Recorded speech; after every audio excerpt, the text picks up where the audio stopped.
টাকা করে? এটা 12,000 টাকা। জি। আস্তই বিক্রি করতে হবে নাকি কেজি কেজি হিসেবে না, এটা পিস কেউ নিলে পিসও দিব, যদি আস্তা নিতে চায় তো আস্ত দিতে পারবো।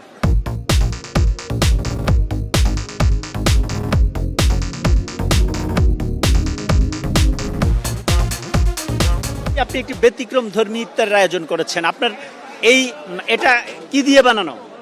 এটা আপনার পেস্তা বাদাম আছে, তারপর গোলমরিচ, মানে যত রকম মশলার আইটেম আছে সবগুলো আছে এখানে, একটু বেশি আছে আর কি। আজকে এটা এটা মানে খুব ইচ্ছে ছিল নিয়ে আসার জন্য, নিয়ে আসছি আজকে। এটার নাম কি? জামাই খাসি। জামাই খাসি কত টাকা করে? এটা 12,000 টাকা। জি। আস্তই বিক্রি করতে হবে নাকি কেজি হিসেবে না, এটা পিস কেউ নিলে পিসও দিব, যদি আস্তা নিতে চায় তো আস্ত দিতে পারবো। কয় পিস করবেন এটাকে? এটা প্রায় আপনার 12 পিস হবে। কিভাবে আপনি রান্না করেছেন পুরোটা?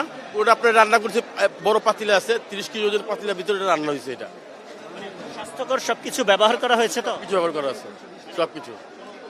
টেস্টিং সল্ট বাইরে না, পাবেন না, পাবেন না। এছাড়া আর কি কি রয়েছে আপনার দোকানে? আমার এখানে আছে আপনার কোয়েল আছে, কবুতর আছে, চিকেন আছে, তারপর চিকেন পরোটা আছে, খাসির লেগ আছে, মাটন লেগ, তারপর আপনার চিকেন সাসলিক আছে, তারপর আপনার বিফ টিকা আছে, আর আপনার রোল আছে, চিকেন রোল আছে। কোনটার দাম কত একবার একটু বলবেন? আমার এখানে আপনার কোয়েল আছে আপনার 80 টাকা, আর কবুতর এক পিস কোয়েল 80 টাকা, এক পিস কবুতর আপনার 150 টাকা, আর চিকেন আছে, মুরগি আছে আপনার, এটা আপনার 300 টাকা, আর আপনার চিকেন পরোটা আছে আপনার 60 টাকা, আর খাসির লেগ আছে, মাটন লেগ আছে আপনার 850 টাকা। জি। এই যে আপনি আস্ত খাসি, যে জামাই খাসি এনেছেন, এটা কি আপনি প্রত্যেক দিন একটা করে আনবেন নাকি আজকে প্রথম দিনের জন্যই? প্রথম দিনের জন্য না, এটা অর্ডার করতে হবে। কেউ যদি নিতে চায় তাহলে কি আপনাকে আগে থেকেই বলতে হবে, বুকিং দিতে হবে। সবশেষ কত হলে এটা বিক্রি করবেন? সবশেষ 10,000 টাকা করে দিয়ে দেবো। 10,000 একটু বেশি হয়ে যায়? না, কম। আমার যে এটা করছি, এটা কোনো কিছু চাইনি, বাবুর্চির যে খরচ আছে ওটা আমি বলিনি। আস্ত খাসির ক্রেতা আমাদের পূর্বপুরুষ বা আমার দাদা, আমার বাবারা এখান থেকে চকবাজার বাংলাদেশের সর্ববৃহৎ এবং সর্বশ্রেষ্ঠ বাজার। 32 ইঞ্চি জেভিকো টিভি এখন মাত্র 15,000 টাকায়, সাথে পাচ্ছেন 3 বছরের প্যানেল ওয়ারেন্টি। এখানে মোগল আমল প্রায় 400 বছর আগে থেকে এখানে রাজা মহারাজা এবং নবাবরা এখান থেকে ইফতার বাজার নিতেন। তো তখন ছোট্ট পরিসরে দোকান বসতো। তার ধারাবাহিকভাবে আমার পরবর্তী জেনারেশন, আমার ছেলে সন্তানদেরকে এখানে ইফতার করতে নিয়ে আসি। তো এখন আমাদের বাসায় আমাদের বউরা বসে থাকেন, মারা বসে থাকেন, এখান থেকে ইফতার না নিলে মনে হয় না যে আজকে রোজা রেখেছেন। তো এখানে যেহেতু নবাব আমল থেকে নবাবরা এখান থেকে নান রুটি, শিক কাবাব, আস্ত খাসি নিয়ে গেছেন।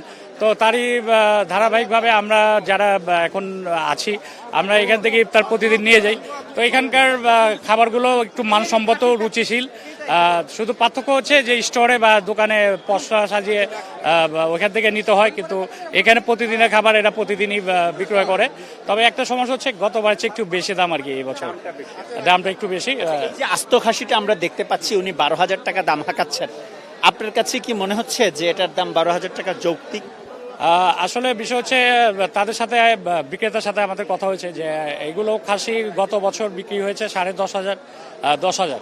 তো এবার এত দাম কেন? তখন তারা মানে যুক্তি দেখেছে যে তাদের যে মাল মশলা আছে, মশলা বা যে খাবারগুলো তারা তৈরি করে সেগুলো নাকি একটু বেশি দামে কেনা, সেই সাথে দ্রব্যমূল্য আগের চেয়ে একটু বেশি, সেই জন্য আর কি তারা একটু বেশি নিচ্ছে। তবে আপনারা যারা এই আস্ত খাসিগুলো ক্রয় করে থাকেন তারা কি, মানে আমার জানার খুবই কৌতূহলী আমি, সেটা হচ্ছে এই আস্ত খাসি কিনে নিয়ে কি আপনারা সবাই, পরিবারের সদস্যরা সবাই একসাথে গোল হয়ে বসে সেটা দিয়েই কি ইফতার করে থাকেন, এরকম কিছু কি? যে আসলে এটা একটা খাবার, তো খাবার, কিন্তু খাবারটা যখন পরিবেশন হয় নবাবী স্টাইলে, রাজা মহারাজার স্টাইলে, তখন খাবারের স্বাদটা এবং স্যাটিসফ্যাকশন যেটা, সেটা নিজের মধ্যে চলে আসে। তো এই খাবার না, যদি আমরা ছোট্ট একটা কাবাবও কিনি, সেটা আমরা পরিবারের সদস্য 15-20 জন একসাথে বসে একসাথে শেয়ার করে খাই। এবং প্রতি বছর কি আপনাদের একটা করে খাসি কেনা হয়? প্রতি বছর মিনিমাম একটা নেওয়া হয় আর কি।